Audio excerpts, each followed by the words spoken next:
Hello student, in last class I have taught you non finite verb. मैंने पिछले class में आपसे non finite verb पे बात किया था कि नॉन फाइनाइट वर्ब क्या होते हैं। बारे में मैंने बताया था कि वह वर्ब जो अपने सब्जेक्ट के नंबर, पर्सन और सेंटेंस के टेंस से मेल नहीं खाता है नॉन फाइनाइट वर्ब कहलाता है। ऐसा मैंने आपको बताया था।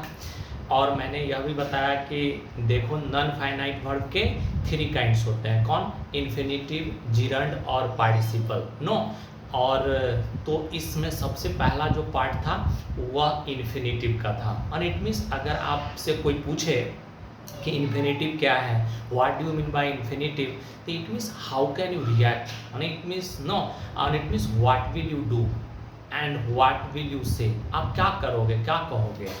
तो इसके लिए आपको बताना है कि इन्फिनिटिव क्या होता है। तो इन्फिनिटिव वर्ब का पहला रूप होता है। इन्फिनिटिव वर्ब का पहला रूप होता है जो टू के साथ आता है और अपने सब्जेक्ट के नंबर, पर्सन और सेंटेंस के टेंस से मेल नहीं खाता है, इन्फिनिटिव कहलाता है। नो, तो वह पहला जो पार्ट आज हम लोग पहले पार्ट इट मीन्स इन्फिनिटिव पे बात करेंगे कि इन्फिनिटिव क्या होते हैं।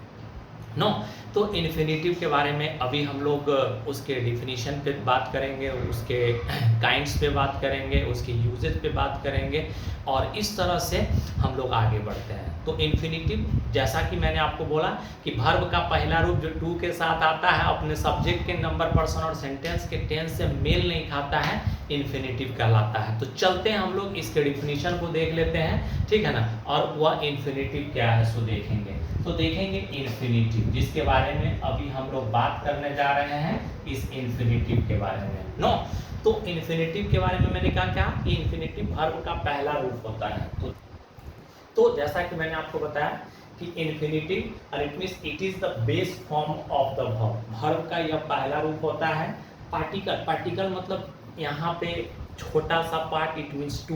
तो इट मीन्स टू जो है इसके पहले आता है, तो इट मीन्स 2 + V1 नहीं, इन्फिनिटिव कहलाता है। क्यों इन्फिनिटिव कहलाता है? क्योंकि अपने सब्जेक्ट के नंबर, पर्सन और सेंटेंस के टेंस से एग्री नहीं करता है, नहीं मेल नहीं खाता है, इसीलिए इन्फिनिटिव कहलाता है। जैसे हम आपको बोले कि वर्ब का पहला रूप जो टू के साथ आता है और अपने सब्जेक्ट के नंबर, पर्सन और सेंटेंस के टेंस से मेल नहीं खाता, इन्फिनिटिव कहलाता है। तो हम लोग देख लेते हैं एग्जाम्पल भी, यहाँ पे आखिर ऐसा क्या है इन्फिनिटिव। तो देखोगे it means no, he wants to dance. तो देखोगे यहाँ पे यह टू डांस जो है वह इन्फिनिटिव है। कैसे इन्फिनिटिव है? तो आप देख सकते हो कि सेंटेंस में जो यह सब्जेक्ट है ही यह सिंगुलर है, नहीं, और वर्ब देखो डांस प्लूरल है। मैंने इसके पहला वीडियो में मैंने आपको बताया था कि वर्ब का जो पहला रूप होता है वह हमेशा प्लूरल फॉर्म में होता है और सिंपल प्रेजेंट टेंस में होते हैं। तो देखोगे यह टू डांस जो देख रहे हो यह प्लूरल है, जबकि यह देखोगे सब्जेक्ट सिंगुलर है, एंड इट मींस यह वर्ब अपने सब्जेक्ट के नंबर, पर्सन से एग्री नहीं कर रहा है। लिखेंगे शी वांटेड टू डांस। अब हम सेम वर्ब ही लिख रहे हैं यहाँ पे। तो आप जब देखोगे तो यह सेंटेंस पास्ट टेंस में है, wanted and it means past tense, simple past tense में है, जबकि यह देख रहे हो ना टू डांस, यह वर्ब का पहला रूप है, ठीक है ना, प्लूरल फॉर्म में है और प्रेजेंट टेंस में है। माने वर्ब का पहला रूप जो होता है वह प्लूरल फॉर्म में होता है और प्रेजेंट टेंस में होते हैं। तो देखो डांस प्लूरल है जो अपने सब्जेक्ट के नंबर, पर्सन से एग्री नहीं है। देखो यहाँ टू डांस जो है वह प्लूरल है और प्रेजेंट टेंस में है और इस सेंटेंस के टेंस से मैच नहीं कर रहा है, इसीलिए आप दोनों इन्फिनिटिव है। मतलब वर्ब का पहला रूप देखो ना, वर्ब का पहला रूप जो टू के साथ आया है, अपने सब्जेक्ट के नंबर, पर्सन और सेंटेंस के टेंस से मेल नहीं खाया है, इसीलिए यह दोनों इन्फिनिटिव कहलाया है, यह दोनों इन्फिनिटिव कहलाया है, ठीक है ना। तो देखोगे यह इन्फिनिटिव, ठीक है ना। तो इस तरह से अब हम लोग आगे बढ़ते हैं और इन्फिनिटिव के टाइप पे बात कर लेते हैं। इन्फिनिटिव के कितने टाइप हैं? तो इन्फिनिटिव के 2 टाइप होते हैं। कौन कौन 2 टाइप है?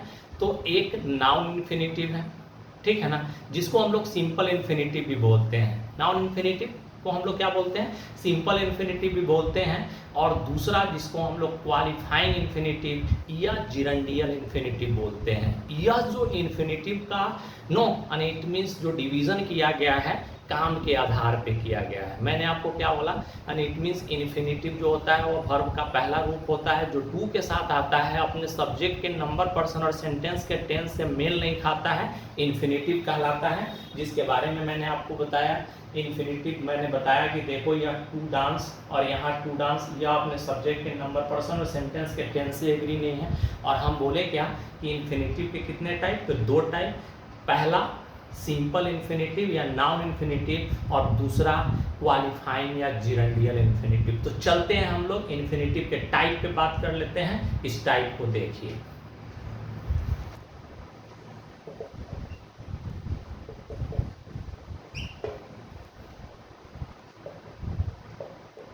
जैसा कि मैंने आपको बताया कि अकॉर्डिंग टू द फंक्शन, नहीं अकॉर्डिंग टू द फंक्शन, और इट मीन्स काम के आधार पे there are two types of infinitive, मतलब इन्फिनेटिव के दो टाइप हैं। और वह कौन दो टाइप है, तो आप देखोगे नाउन इन्फिनेटिव, इसी को हम दूसरे नाम से भी जानते हैं, it means it is also known by the another name, और it means simple infinitive. After then you can see the another qualifying infinitive और द जिरंडियल इन्फिनेटिव। तो चलते हैं, हम आपको बता दें झट से कि आखिर यह नाउन इन्फिनेटिव होता क्या है। नहीं, तो नाउन इन्फिनेटिव जैसा नाम है, ठीक है ना, और इट मीन्स वह इन्फिनेटिव जो नाउन की तरह काम करता है नाउन इन्फिनेटिव कहलाता है। मतलब देखोगे बाबू, और इट मीन्स वर्ब का पहला रूप जो टू के साथ आता है, अपने सब्जेक्ट के नंबर, पर्सन और सेंटेंस के टेंस से मेल नहीं खाता है, और वह नाउन की तरह काम करता है, तो नाउन इन्फिनेटिव कहलाता है। तो अभी हम लोग देखेंगे कि वर्ब का पहला रूप जो टू के साथ आएगा, ठीक है ना, और वह नाउन की तरह काम करेगा, तो वैसे सारे इन्फिनेटिव को नाउन इन्फिनेटिव बोलेंगे। तो देखते हैं हम लोग आखिर नाउन इन्फिनेटिव है क्या। चलिए,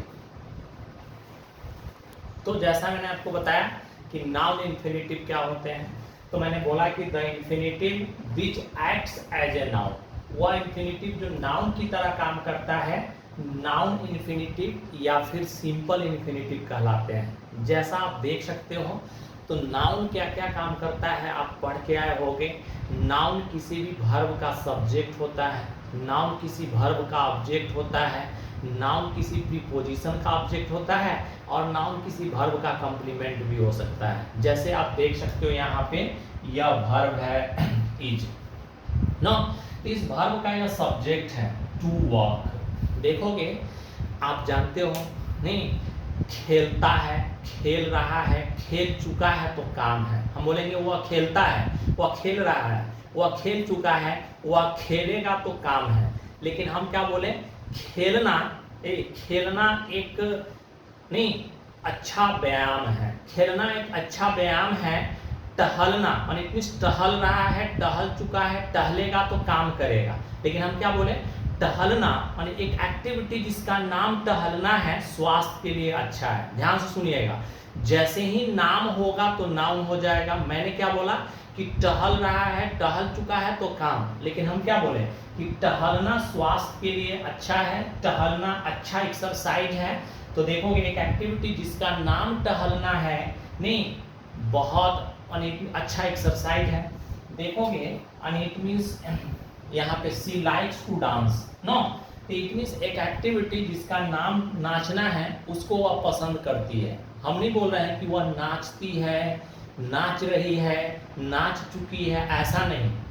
बोले क्या, सी लाइक्स टू डांस। देखोगे वह नाचना पसंद करती है, एक एक्टिविटी जिसका नाम नाचना है वो वह पसंद करती है। देखोगे he is about to play, and it means एक एक्टिविटी जिसका नाम खेलना है वो वह तैयार है। देखोगे और उसका इरादा ठहरने का है।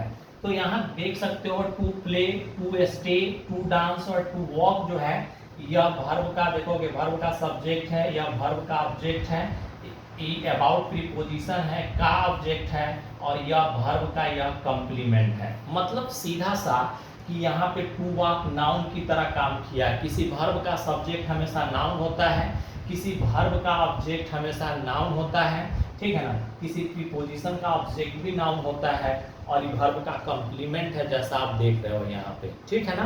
तो यहाँ पे इन्फिनिटिव है और यह इन्फिनिटिव नाउन की तरह काम कर रहे हैं, इसीलिए यह नाउन इन्फिनिटिव है। हम आपको फिर से बता देना चाहते हैं कि देखोगे 2 + B1 2 + B1 जब देखो ना 2 + B1 जब अपने सब्जेक्ट के नंबर, पर्सन और सेंटेंस के टेंस से मेल नहीं खाता है तो इन्फिनिटिव कहलाता है।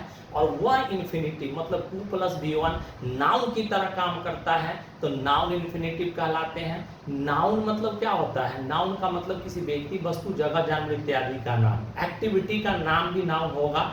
जैसे टहलना स्वास्थ्य के लिए लाभदायक है, तो एक एक्टिविटी जिसका नाम टहलना है वह स्वास्थ्य के लिए लाभदायक है। नहीं, यहाँ देखोगे टहलना एक व्यायाम है, तो इट मींस एक एक्टिविटी जिसका नाम टहलना है। देखोगे वह नाचना पसंद कर रही, नाच रही, नाचती है ऐसा नहीं, वह एक एक्टिविटी जिसको वह बहुत पसंद करती है। और इस तरह से यह सब नाउन इन्फिनिटिव है। तो चलते हैं, यह नाउन इन्फिनिटिव थे। अब इसके यूज पे हम लोग बात करते हैं कि नाउन इन्फिनिटिव के यूज कैसे होते हैं, ठीक है ना। तो चलते हैं हम लोग नाउन इन्फिनिटिव के यूज पे बात करते हैं।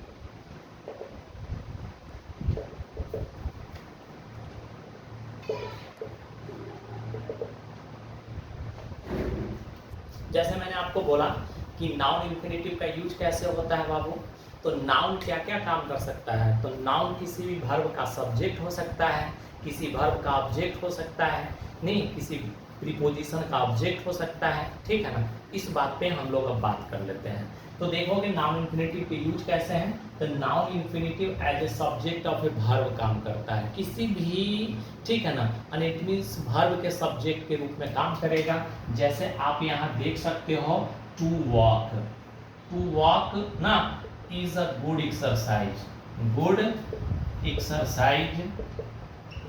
आप देख सकते हो टू डांस, आप देख सकते हो यहाँ पे वर्ब इज है, यहाँ वर्ब इज है और यहाँ किल्स वर्ब है, ठीक है ना।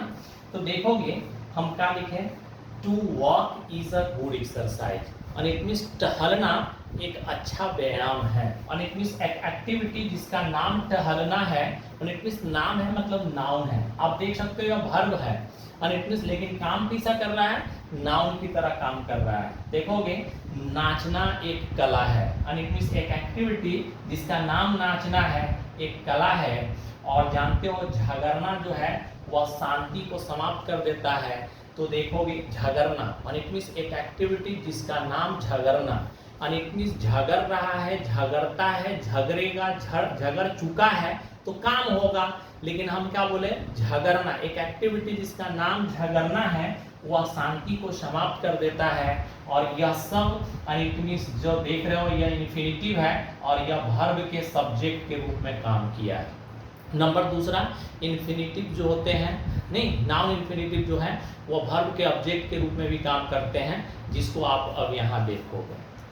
तो मैंने आपको क्या बोला कि देखोगे नाउन इन्फिनिटिव कैसे काम करता है, तो as an object of the verb काम करता है, वर्ब के ऑब्जेक्ट के रूप में काम करता है। तो आप देख सकते हो यह वर्ब है, यह वर्ब है और यह वर्ब है। तो देखोगे यहाँ पे टू ईट, टू डांस और टू प्ले जो है वह इन्फिनिटिव है। कैसे, तो आप देख सकते हो यह सब्जेक्ट सिंगुलर है, ध्यान से देखते रहिएगा, सब्जेक्ट सिंगुलर, लेकिन यह वर्ब प्लूरल है जो अपने सब्जेक्ट के नंबर पर्सन से एग्री नहीं कर रहा है। और साथ ही साथ इट देखोगे यह नाउन की तरह भी काम कर रहा है। देखोगे शी वांट्स टू ईट, मतलब एक एक्टिविटी जिसको वह चाहती है, नाम खाना है, वह खाना चाहती है। देखोगे राधा नाचना चाहती थी और वह देखो ना वह खेलने आती है, एक एक्टिविटी करने आती है। अब आप देख सकते हो यह सब वर्ब के ऑब्जेक्ट के रूप में काम किए हैं। साथ ही साथ इट मींस नाउन इन्फिनिटिव किसी प्रीपोजिशन के ऑब्जेक्ट के रूप में काम करता है। देखिए नंबर तीसरा,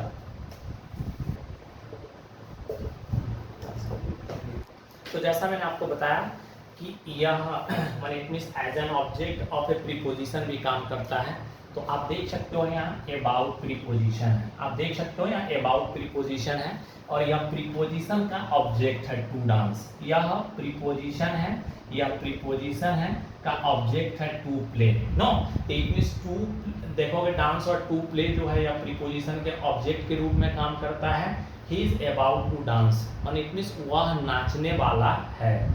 रमेश खेलने वाला था, तो इट मीन्स देखोगे यहाँ पे आप टू डांस और टू प्ले प्रीपोजिशन के ऑब्जेक्ट के रूप में काम कर रहा है, दोनों देखोगे इन्फिनिटिव है और नाउन की तरह काम कर रहा है। आगे इसका चौथा जो यूज है वह ऐसे है, as a complement of a verb काम करता है, कॉम्प्लीमेंट ऑफ ए वर्ब काम करता है। तो आप देख सकते हो ही हैज टू गो, नहीं उसे जाना है, उसे जाना है, और it means he is to dance, वह नाचने को है, नहीं, और उसका इरादा खेलने को है। तो एक बात मैं आपको स्पष्ट कर देना चाहता हूँ कि कॉम्प्लीमेंट क्या होते हैं। तो कॉम्प्लीमेंट सेंटेंस का वह हिस्सा होता है जो सेंटेंस के सेंस को पूरा करने आता है, कॉम्प्लीमेंट कहलाता है। देखोगे बिना ऑब्जेक्ट के सेंटेंस के अर्थ आएंगे, लेकिन बिना कॉम्प्लीमेंट के सेंटेंस के अर्थ नहीं पूरा होंगे। जैसे हम अगर इसको हटा दें तो उसका मतलब होगा, देखो ना, वह इट मीन्स हम देखते हैं ही हैज, अगर केवल इतना अगर हम बोलते हैं वह है, वह है, माने आगे अगर हम ना बोले तो सेंटेंस का अर्थ ही नहीं होगा, वह जाने को है। तो यहाँ जब देखोगे तो to go it means sentence का वह हिस्सा है जो सेंटेंस के सेंस को पूरा करने आया है। उसी तरह से यह टू डांस अगर हटा दे तो वह, देखो ना, वह करने को है, क्या करने को भैया, इट मीन्स सेंटेंस के सेंस ही नहीं आ रहे हैं जब तक कि डांस नहीं लिखोगे। तो हम क्या बोले कि यहाँ जो देख रहे हो टू गो, टू डांस और टू प्ले जो है वह अपने पहले वाले verb it means verb has, verb is और वर्ब इज का कॉम्प्लीमेंट है। कॉम्प्लीमेंट्स का आपसे कोई पूछता है तो आप झट से जवाब दीजिए, सेंटेंस का वह हिस्सा जो सेंटेंस के सेंस को पूरा करने आता है कॉम्प्लीमेंट कहलाता है। द पार्ट ऑफ द, देखो ना, the part of the sentence comes to complete the sense of the sentence is called complement. तो झट से हम आपको इट मीन्स इसको एक बार आपको इट मीन्स रिवाइज कर देते हैं। तो हम लोग नाउन इन्फिनिटिव पढ़ रहे हैं और नाउन इन्फिनिटिव के बारे में मैंने आपको बताया और इसका यूज कैसे होता है। तो एज ए सब्जेक्ट होता है, as an object of a verb होता है, as an object of a preposition होता है और as a object it means as a complement of a verb होता है, जैसा कि मैंने आपको बताया। तो अब हम लोग इट मीन्स दूसरा टाइप इट मीन्स क्वालिफाइंग या जिरंडियल इन्फिनिटिव के बारे में आगे वाले वीडियो में देखेंगे। आगे वाला वीडियो में मैं क्वालिफाइंग इन्फिनिटिव के बारे में बताऊंगा। तब तक आप इस वीडियो को देखिए, अगर अच्छा लगे तो इसको सब्सक्राइब करिए, लाइक करिए और शेयर करिए। धन्यवाद।